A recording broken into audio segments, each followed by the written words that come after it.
Well, we're here, everybody. Hello. This is a little gay announcement. Poodle and I, you would think that if we were doing the show in the morning that we're both hungover. We're both like sipping coffee. I don't know why. It's just, the mornings are harder for me lately. It's just, I gotta get going. I feel like this would be a good time to use our NPR voices, where everyone just talks really close to the microphone. We're going to talk about a beautiful chicken shawarma that I had last night. Had some beautiful herbs. I have discovered the best Indian vegetarian restaurant. They do pause weird. Over in Mission Heights.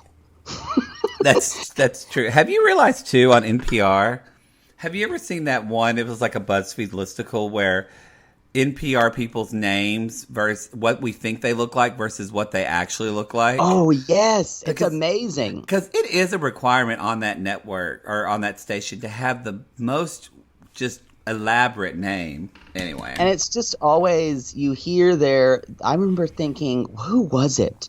I remember thinking Terry Gross. I never thought Terry Gross looked that way.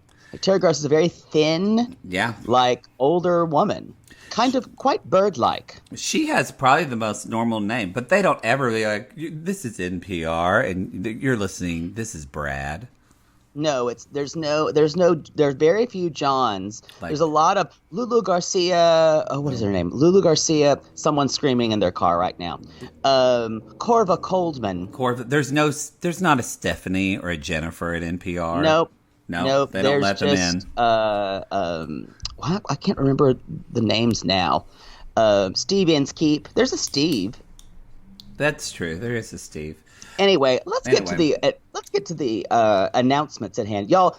You're about to hear an episode that we just recorded with Aaron Martin of Pink Shade and Mary Beth Payne. Mary Payne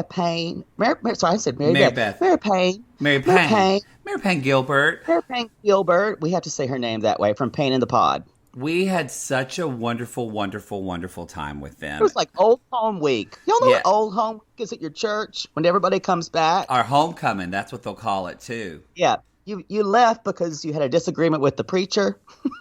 Yeah. But you put bygones to be bygones, and everyone comes back and eats macaroni salad. I was literally about to say, because Miss Letty makes that best macaroni salad that you want to fucking eat. And you go back. That's why you go back for homecoming. That's why you go back. So, y'all. Bygones be bygones. Bygones be bygones. This episode, we're talking about Tiger Queens. We're also talking about 90 Day Fiancé. We're also talking about 90 Day Fiancé What Now? That's coming up. So, we hope you enjoy it. We just wanted to go ahead and let you know that, y'all, because of the corona, things are a little bit in flux right now.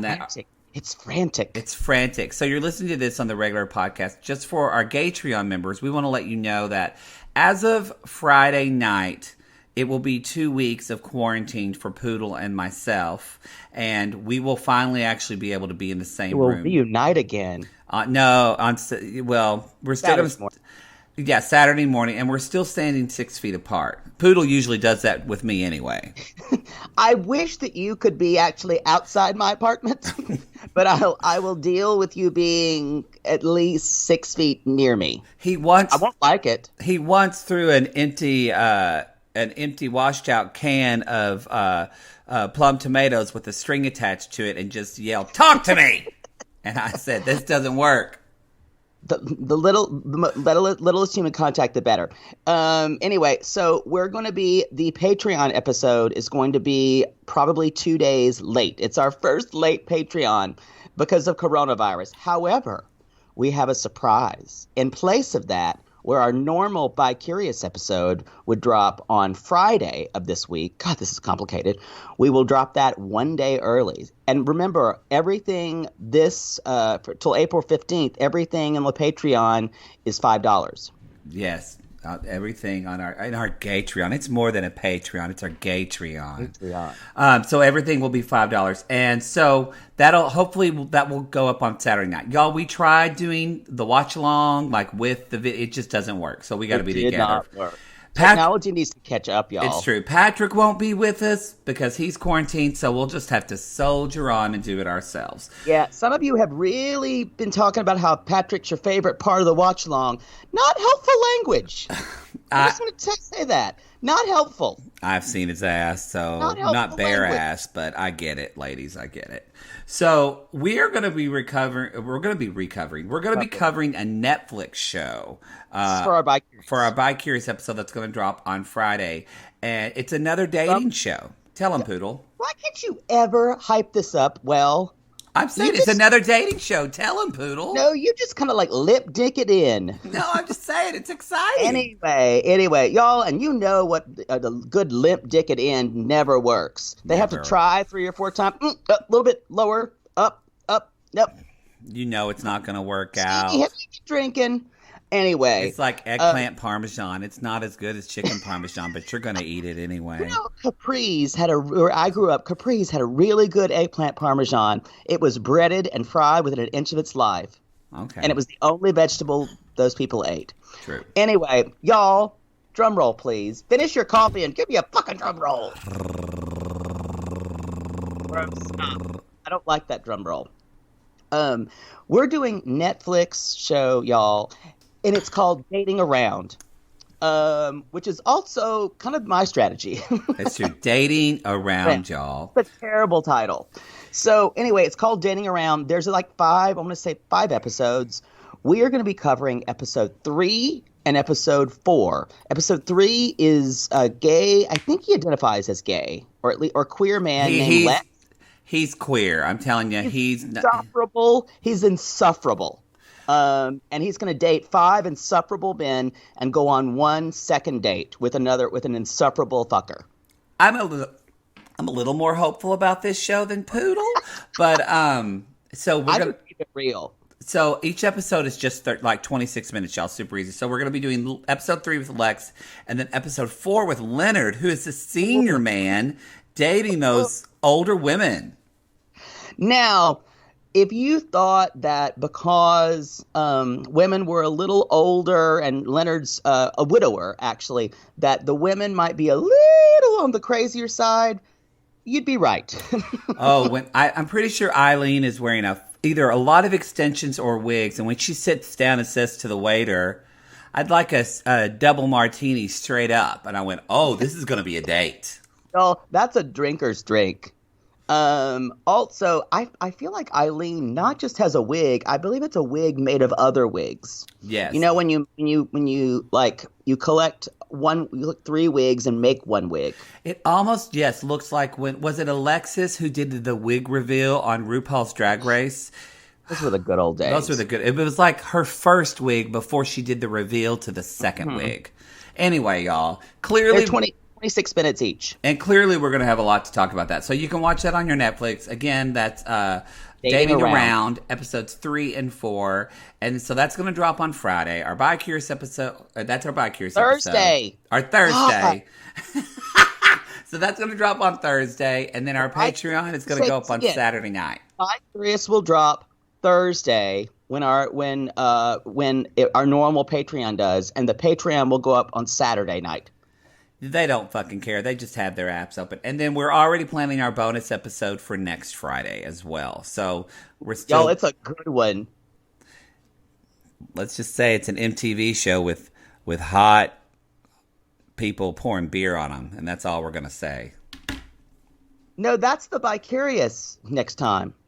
Oh, that's what are we doing next year? I don't remember. I forgot. Such an idiot. I can't do this. I have to go teach. Please. All right. You're making me angry this morning. And mornings are not a good time for me. They're not. I anger very easily. All right, y'all. So we're going to go, but we hope you enjoy this crossover episode. You are trifling.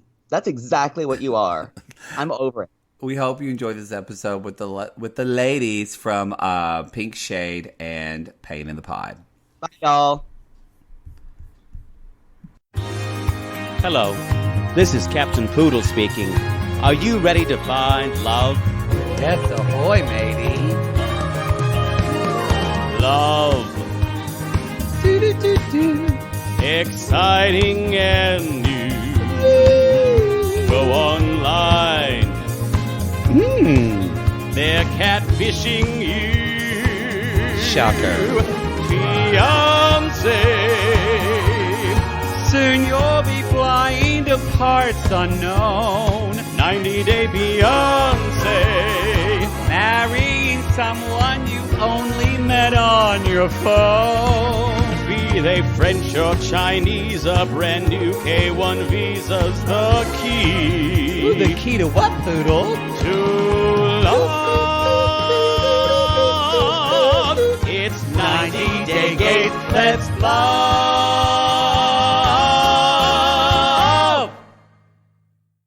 I'll stop.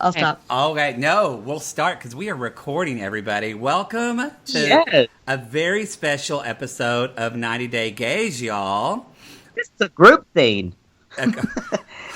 When you in gay pornography, this is referred to as a group scene. I'm glad you made it disgusting.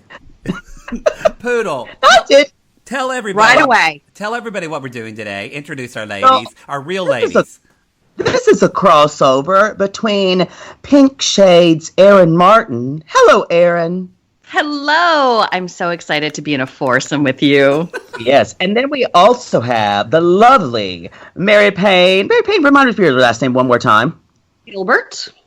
Mary Payne Gilbert of Payne in the podcast.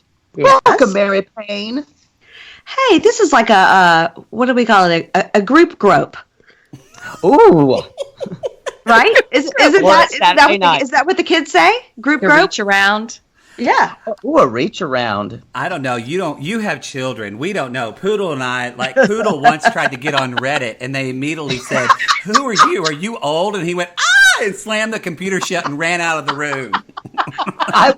Someone said, "How old are you?" Because I was asking things and I didn't know some kind of lingo. And someone's like, "How old are you?" And I was like, That is Poodle's worst fear, to be called old or fat. That is the worst thing you can say to him. Poodle's like, "What's a meme? What's a meme? What's a gif? What's the LOL? What's that? Lots of love. Lots of love." I had to look up what LMAO was back when people were starting to use that. I did a Google search for it. And it was I know 1,000 other people over 70 were doing the same thing. So Oh, totally. I mean, I look up stuff all the time. You can tell everything about a person by their Google searches. Mine is all about immigrants and cults, and so my ads are so fucked up because I'm constantly researching 90-day or cult shit. My Google searches today will read, "Do kangaroos punch with their fists?" Because I said that on Erin's podcast this week, and she said they don't. Turns out kangaroos will punch you with their fist, but generally what they like to do is balance on their tail and kick you with their feet. But they will punch you with their fist, Erin. They will. I have boots on the ground reporting from Kirsty Moore of Reality TV and me. And she left me a voice memo last night over Messenger. And she goes, "I just want to tell you, straight from Melbourne, here's the deal. They do not punch people. On the rare occasion they punch someone, there will be a YouTube video of it. But they do kick the shit out of people.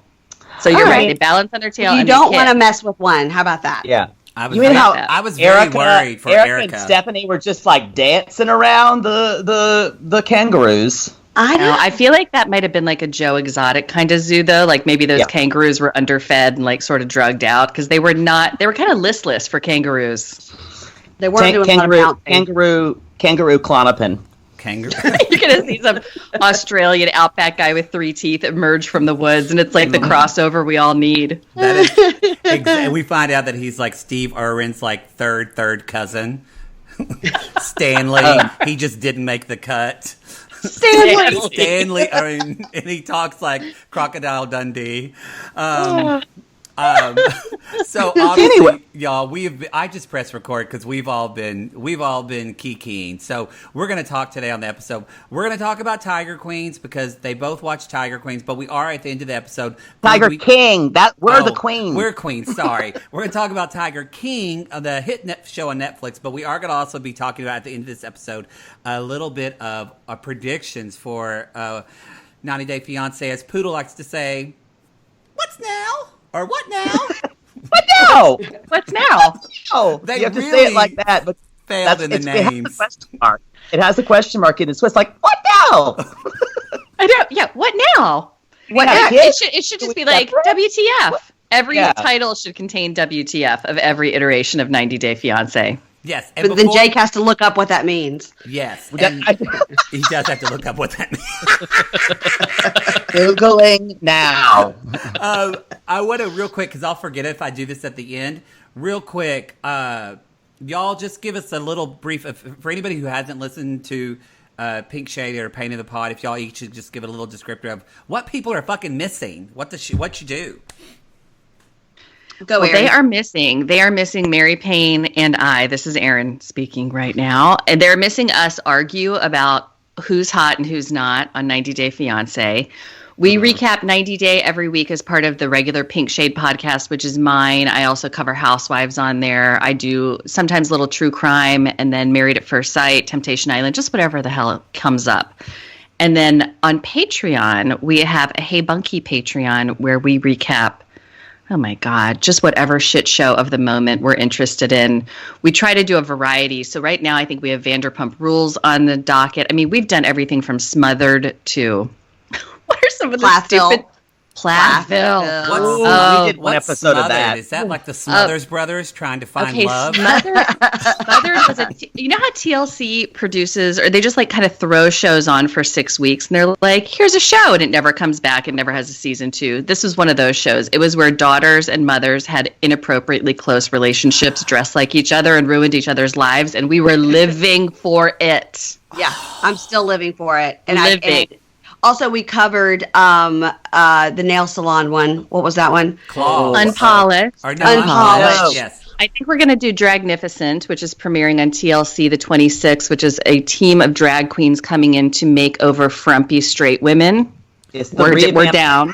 We're down for that to happen. Mary's to us. literally just pointing to herself. They used to call that Drag Me Down the Aisle, and then they got married. But this is their one where now they don't have to get married. I think this is a good revamp. Okay. It's a good revamp. It is. It's a revamp. Yep. Yeah.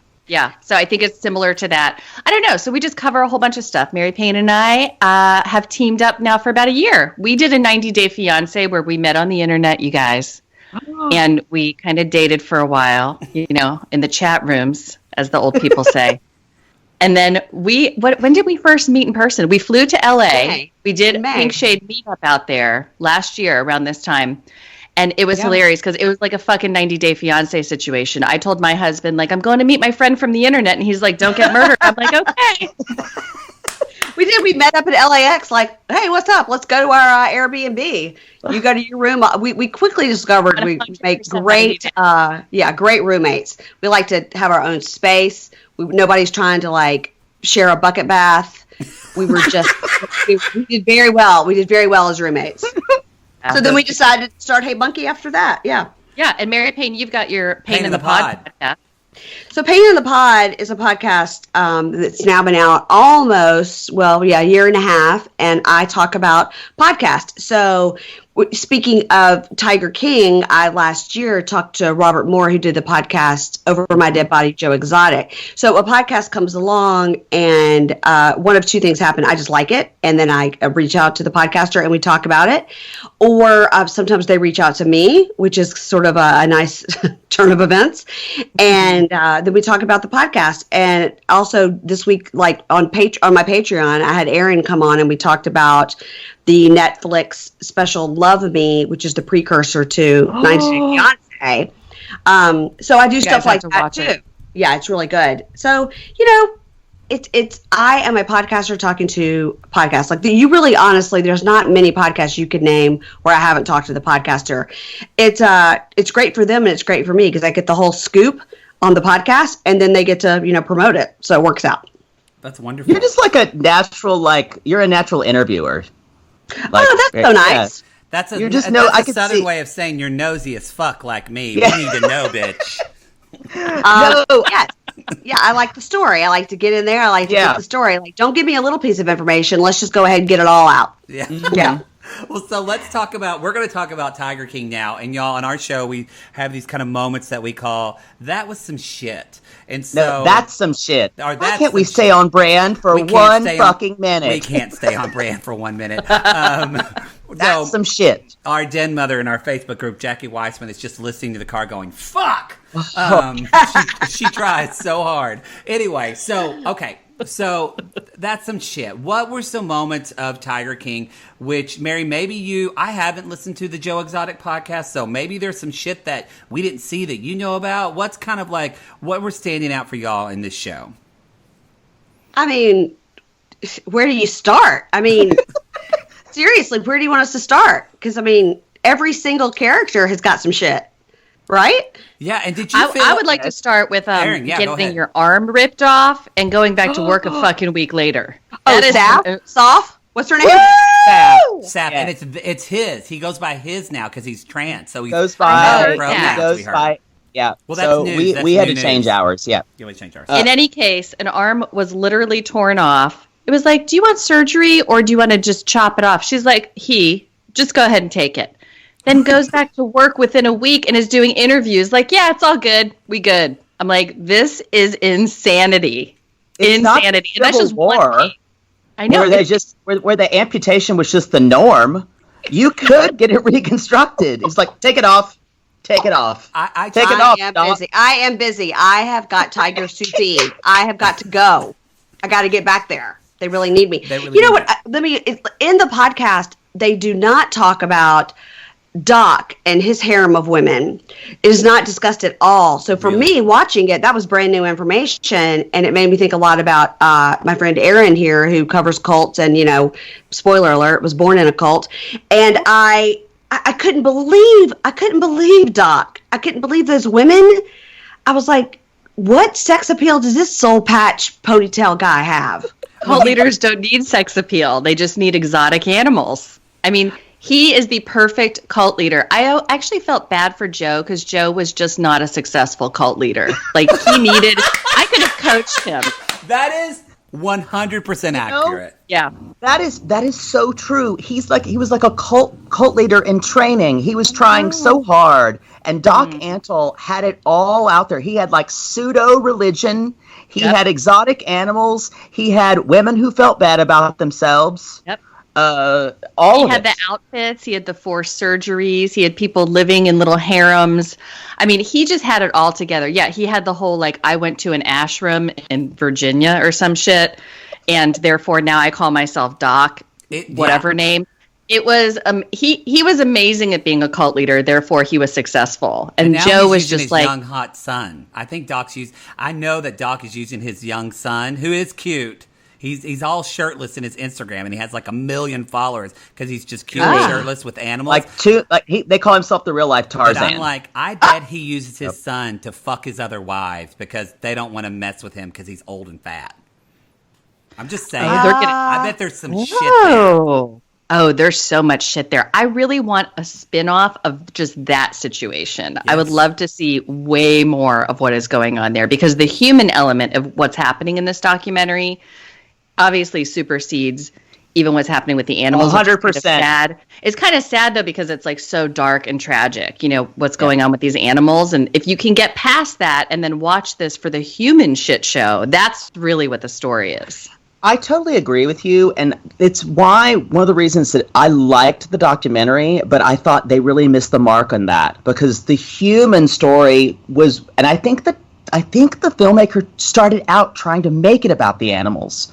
But the stories were just so ridiculous that you just kept being drawn into all of the intrigue, and the animals just got left over.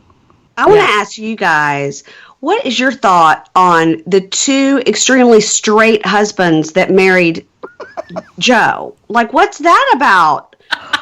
Like, I mean, they say one of them was on the Jenny McCarthy show today. They got to talk to the guy with only 3 teeth. No, he has teeth now. He's quite attractive with his teeth. It's a whole set of chompers now. And he was here's as someone who has seduced several straight men in my time. All right. Here is well, I can't really tell you exactly how it's done, but no, it was all a power thing. He found them, and I actually listened to Joe Exotic, Tiger King on the Wondery thing. I listened to the interview with John Finlay, where he said because the Moore, I believe, was saying, how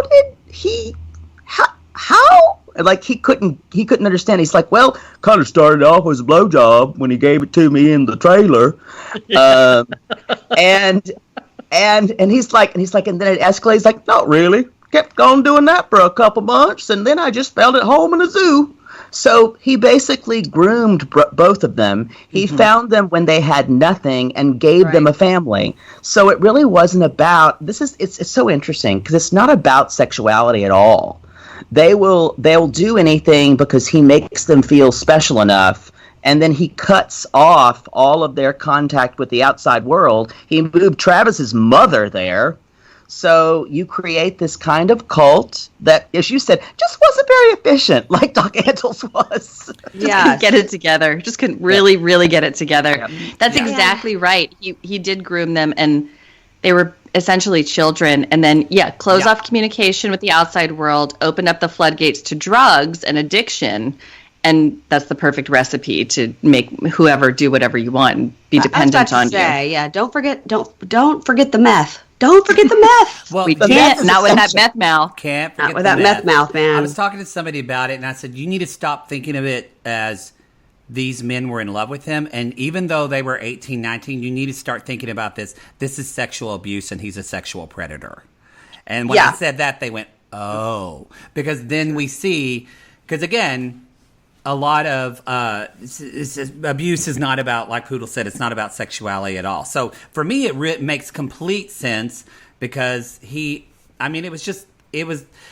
why we kind of go back and forth, and maybe y'all can answer this too. Like, do you feel like, well, first of all, this is a two-part question. A, do you think Joe was framed? And B, even if he was framed or not, do you think he deserves to be in jail and kind of getting the karmic retribution? What do y'all think about that? Yes to both. Yes, he was probably framed, and yes, he deserves to be in jail. But I think Jeff Lowe also deserves to be in jail. Oh, 100%. He is so gross. He's the grossest of them all. He's a Bret Michaels wannabe with that headband, fake hair, and that he's doing some real nasty shit behind closed doors too. You know he is. Like gross role play sex shit. I think he's doing trafficking too. For yes, sure. he has trafficking. He's like the whiff of trafficking all around him. He smells like human trafficking. He and his wife were on David Spade's show because David Spade's kind of doing an at-home show. Now, somebody told me that David Spade had several people on, and since Erin and I are going to start talking about it this week, John I was like, Finley too. He had John too. Yeah. Okay, that's what I want to. I want to watch it so I can be prepared, so I could really be prepared for my journalism. But yeah, he had him on. I was like, you're not giving these people any more attention. Oh my God, it's crazy. Yeah. Well, here's the thing, though. If you listen to the podcast, which I'm just now doing, I didn't listen to it when it was out, even though, don't tell Mary Payne that, even after you interviewed him, because it just was like, I was like, oh, what, a zookeeper, whatever. But now I'm listening to the podcast after watching the Netflix series, and it is interesting how the Netflix series, I don't want to say glorified Joe Exotic, but they definitely didn't get into the dark stuff about his mistreatment of animals and kind of the seedier stuff he was doing. It's laid more bare on the podcast. Absolutely. Yeah. I heard when Robert Moore was on Andy Cohen, that's what he said. He said, the Netflix series sort of makes it out like he's a good guy. He's not a good guy. He's not. He's not a fun country singing character. He doesn't even. And Robert Moore was like, I can't believe that the Netflix show didn't even specifically say, obviously he's not singing these songs. People were like, well, he has a great singing voice. Come on. He talks like a cartoon character. He didn't come out with his voice. I mean, he's like, I need animal rights, people. And the thing about it is that completely bowled me over the meta of him driving around listening to his songs, and it's not him singing it. And then when he performed one of his songs at Travis's funeral, and he didn't really sing it, he lip-synced it quietly. And I'm just like, I was aghast. I mean, he really knows how to stay on brand better than we do, Poodle. I agree. I saw a tiger, and a tiger saw a man. And a tiger saw... One of my favorite country bands, Midland, recorded that song. I don't know if you know the country band Midland. They did a cover of... so good. It's so good. I saw a tiger, and a tiger saw a man. And they sound so good doing it. But I mean, isn't that who did it? Like, if you go to his shop and buy it, it's not him. It's not Midland that's doing it. It's somebody else. It's two musicians. I never forget their names. They can probably sue me for this, for just saying them. Like, oh, what are their names again? And they're like on the edge. They're living on the edge, or edge of town, or edge of glory, or edging. I don't know. That's nothing like what it is. It's like Millie Vanilli. Yeah, that's but. It's just two guys from Washington State who either Joe found on the internet, and I believe Joe probably did write the songs. I think Joe does have a songwriting credit. I still stand by the fact that, hey, Here Kitty Kitty is a fantastic tune. That video with great lyrics. It's a good insanely song. Good. You know, the video of like the dressed up Carol Baskin. I'm like, how'd you find a body double like that? Is that Carol Baskin? Also, how hilarious is it? Even though the Netflix documentary is making everyone obsessed with him, the fact that this was really supposed to be like Carol Baskin's moment to shine and show all these people for being assholes, and now the whole world hates her and thinks she killed her husband.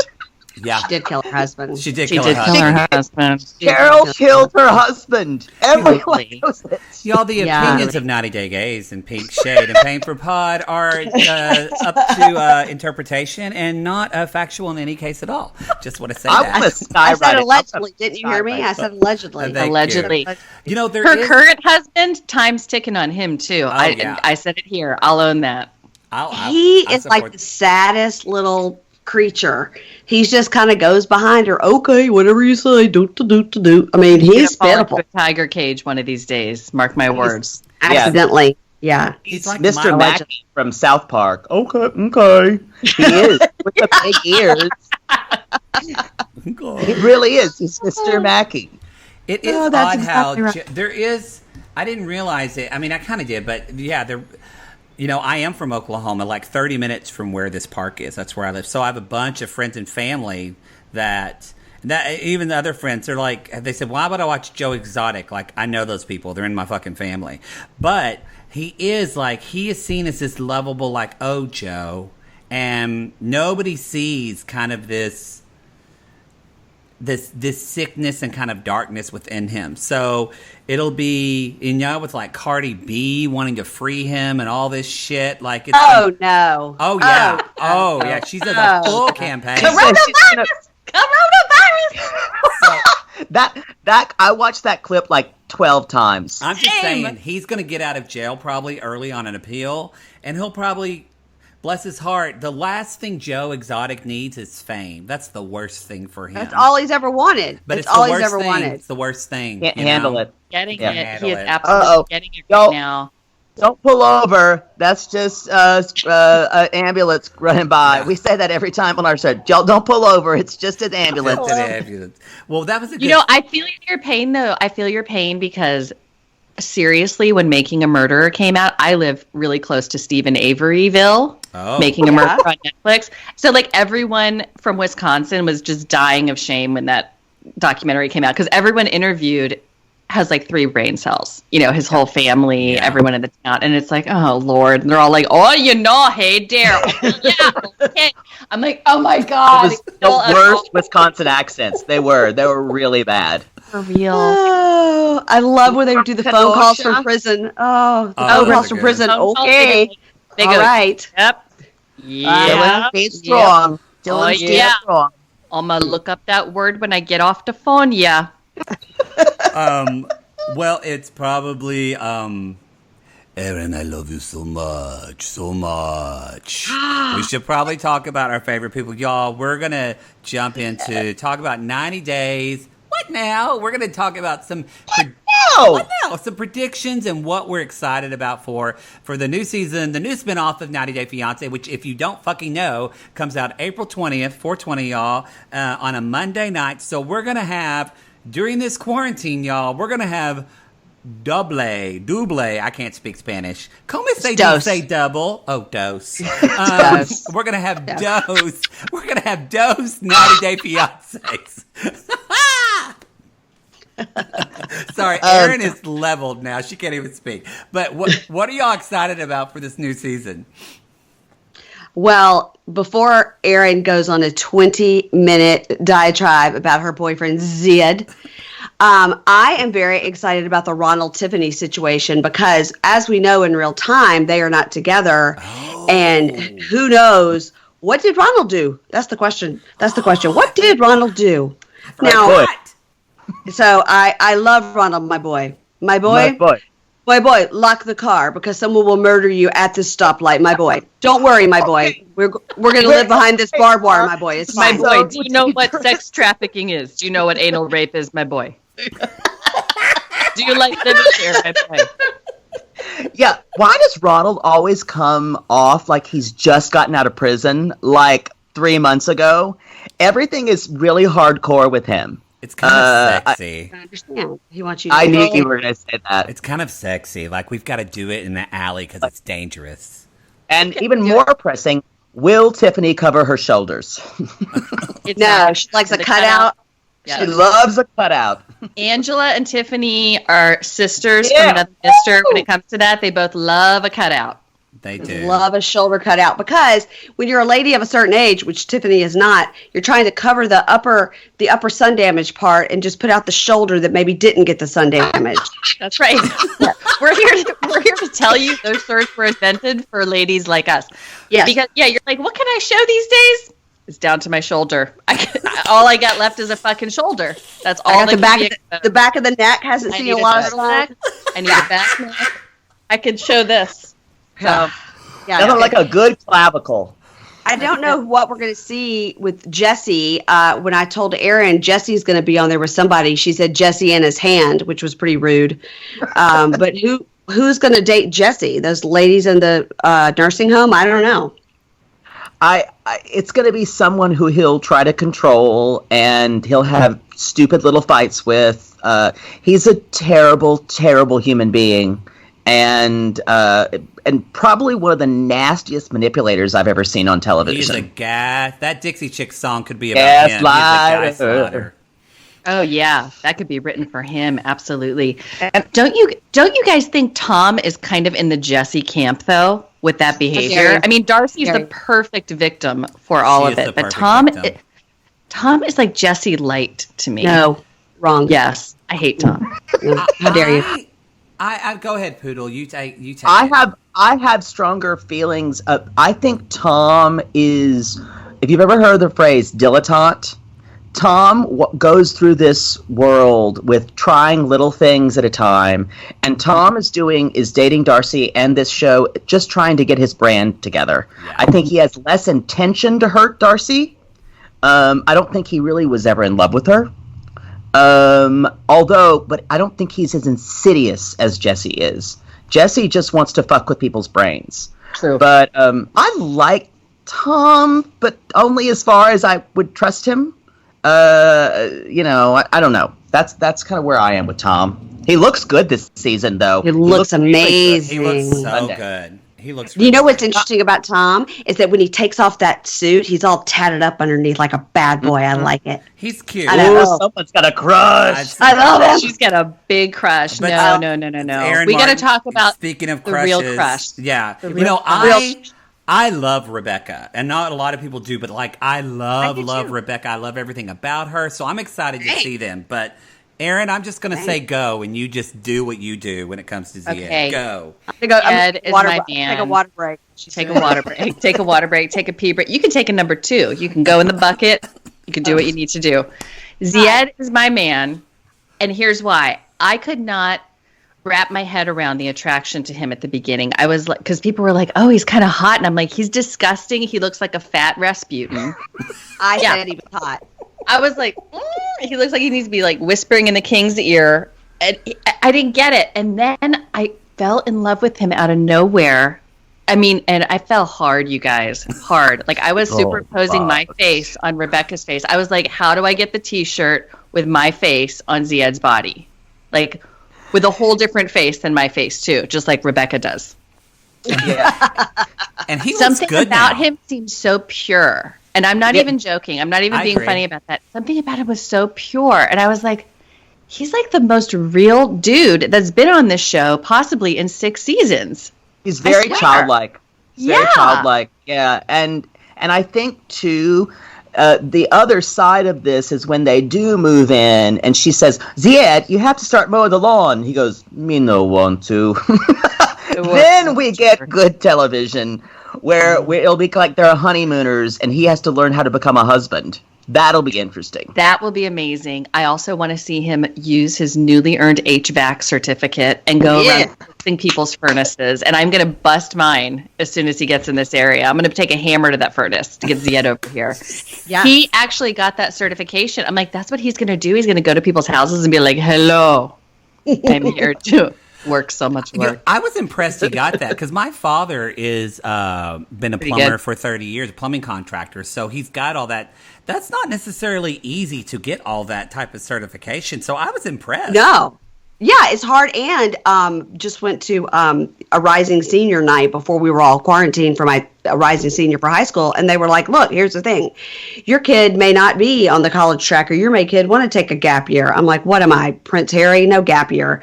But they're saying, the things that pay the most are you could go to coding school for 6 weeks and be making tons more money than anybody else that went to college. Or you could literally become, they're like, one of the top 3 things, HVAC. Makes the most money. HVAC, plumbing, things like this. So much money. So much money. So my father has never been affected by a recession, ever. Of course. No, never. But haven't you guys heard that HVAC is the #1 trade taught in prisons? No. Wow. Oh, I wish I had an air conditioner to bust. I'm telling you, it's a love. Okay, let's talk Love After Lockup. Do you guys watch that?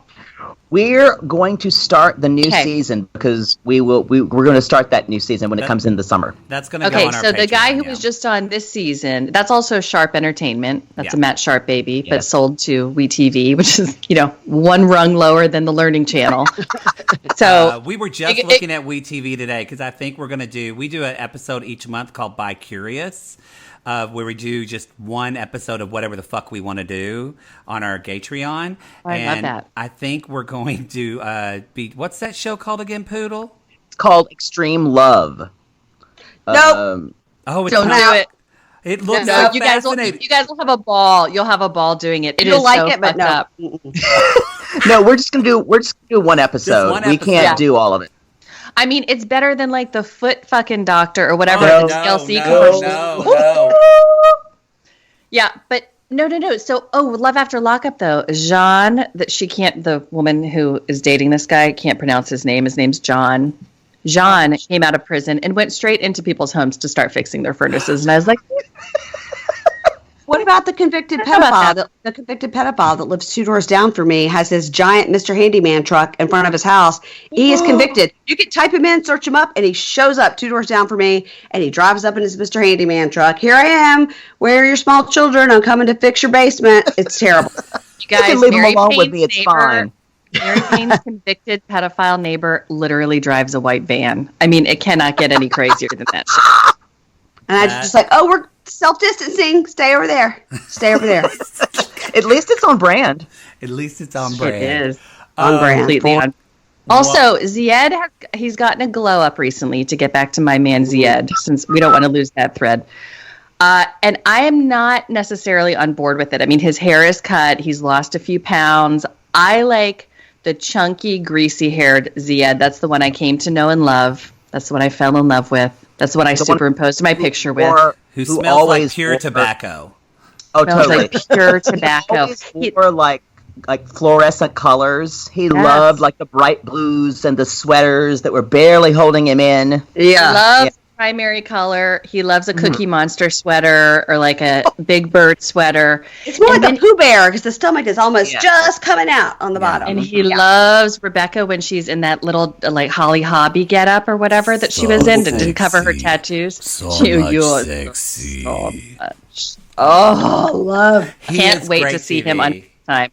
He is. He's great. There's also Corey and Evelyn are back. Who cares? Corey, the stupidest person in America. Is he though? We have so many more stupider people. That's true. Yeah. He's just very gullible. He's just very and there's a big it's interesting. Most men I find who watch the show really despise Evelyn. Because they see her as a cheater, and most women say Corey knew what he was getting into. Evelyn's just doing her thing. I would think argue he quite knew that. I don't think he did either. Well, my assessment of him is that he grew up on a cult, basically. I mean, he grew up on that fucking crazy compound with his family, not really knowing any girls. Evelyn is like the hottest, most exotic thing to him. He's a cult kid. When I look at him, I see a cult kid. He grew up on that murder farm. He doesn't know better in a lot of ways. Like he doesn't pick up on nuances. It's real fucked up. And she's probably got a magic pussy, as we say on our show. Oh yeah. But I think she just has one is all that's required for Corey. He's like, I'll sell my car. I'll fly to you. I'll marry you. I'll buy you a bar. I'll get a shot. Act like remember him getting a shot? You guys, he got shots. That's why people need to go out there and get that D when you're young, because when you know better, you hoe better. Exactly. Y'all, and when basically when he went down there, every man he met who was her friend, she fucked. Yeah. And it's like there's so many red flags. Please someone talk to him about this. Well, I don't get it either. Like, Evelyn is Mary, and there's something about Mary. I mean, every guy wants her. Every guy's like bashing Corey as he walks on the beach. He doesn't know how to speak Spanish. They're all calling him the wrong name. I'm like, what is happening that Evelyn is the hot commodity here? Like, let me move to that town, please. Well, Laura and Aladdin also moved to that town and got her some guys for a while. And now she's on this new show. I'm like, why do we have to look at them talk to each other through a phone and sweat? Like, I don't need to see them. She's enjoying her 5 minutes. She's enjoying her time. She's she's on a Lisa level of gross. No one's on a Lisa level. No one is going to raw dog that man like the American Gouda that I'm going to give him. He's going to love this flesh on flesh that he's never, ever had. No, I can't do it. Like, have you heard the song? Have you heard the song? Did you hear the song he really made in GarageBand? It's amazing. She really is. I've never seen anyone on television who has creeped me out so much. Everything about her. It's a lot. She's straight out of York, Pennsylvania, and I say that because I grew up right next to York, Pennsylvania. Home of the band Live, who created a song called Shit Town about their hometown of York, Pennsylvania. It is so, when I look at her, and again, these are my people. So I look at her, I'm like, yeah, she's from York. I mean, she is like hardcore. I think you guys refer to it as Pennsyltucky. That's exactly what we call it. It is like there's cities and then there's Pennsyltucky. And you're like, am I in the deep south? No, I'm in Pennsylvania. Like, I'm north of the Mason-Dixon line. What's happening to me? But there are rednecks everywhere. Rednecks everywhere. Right. As you say, it's something different between country and, what is it? Me? You could be Southern or you could be country. That's Southern or country. Yeah. So, but talk about that too.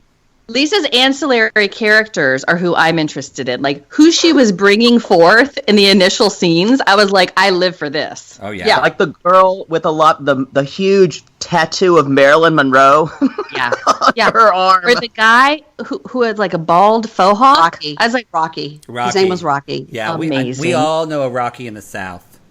Amazing. My dad's second wife had a cousin named Rocky. He's dead now. Four-wheeler accident. My dad's second wife had a cousin named Rocky. He's all right. I got it. Mary Payne, we always talk about Southern stories always kind of start out nice, but they always end sad. There's never a nice way. It usually ends with, and you won't believe her, little girl down the road, she was always so pretty. You won't believe this. She just had a baby who died. Everything. It's like the saddest thing in the world. Yes. It is. Yeah. Yep. I mean, So true. just FaceTiming and calling with my mom a lot. I'll be like, well, what's the story there? And she'll be like, well, you won't believe this, so-and-so. And then, they had that wedding and now 12 people have the coronavirus. I'm like, glad y'all probably thought it was fake down there in Trumpville. Not so fake now. I love it. We clearly switch over? Yeah, we clearly could talk to y'all forever. And you guys, we are going to keep talking to them. We are going to be jumping on. We're going to be on Pink Shade, correct? So Woohoo! Two flamers going to Pink Shade. So if you want to jump on that, tell everybody, Erin, real quick, where everybody can. Well, if you just wherever you listen to podcasts, just look up Pink Shade, and that's where they'll find us. And I will put a link to Pink Shade and Payne with the Pod in the show notes.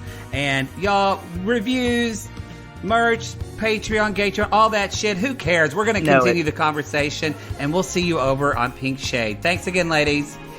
Thank you.